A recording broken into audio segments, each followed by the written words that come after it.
Today, D8 is a grouping of 1 billion people with a combined GDP of $4 trillion. We possess two essential prerequisites for growth: resources and enterprising people. As part of our endeavors to realize the vision of D8 in these testing times, I propose the following five-pronged roadmap. 1. We must mobilize financing and resources to recover robustly from the economic and health crisis induced by COVID pandemic.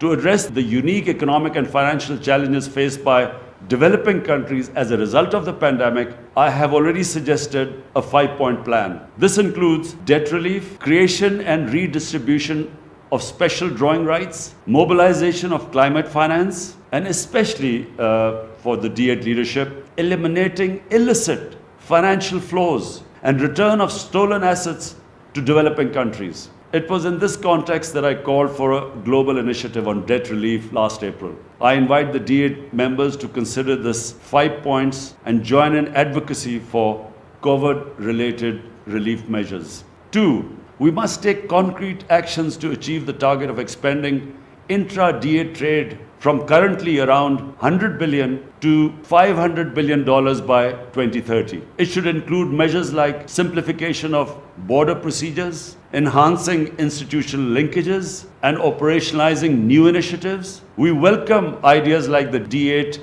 payment card, which would enable transactions in local currency, what President Erdogan was referring to. 3. The D8 should develop a youth engagement strategy focused on promoting cultural, educational, scientific, and business exchanges. Linkages should be established between educational institutions like scholarships, skill development, trainings, fellowships, joint research, and exchange programs for the youth, particularly in the field of science and technology. 4.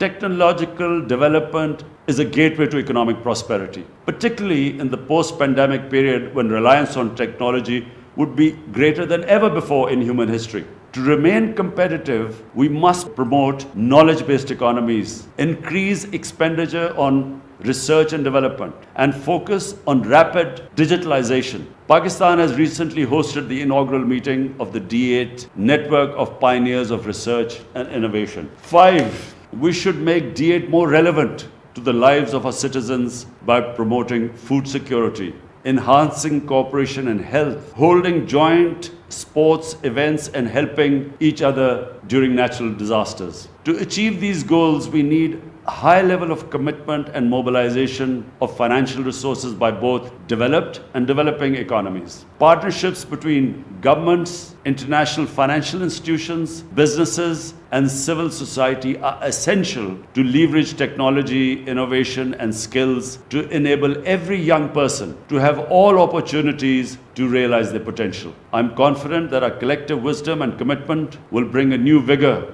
to D8.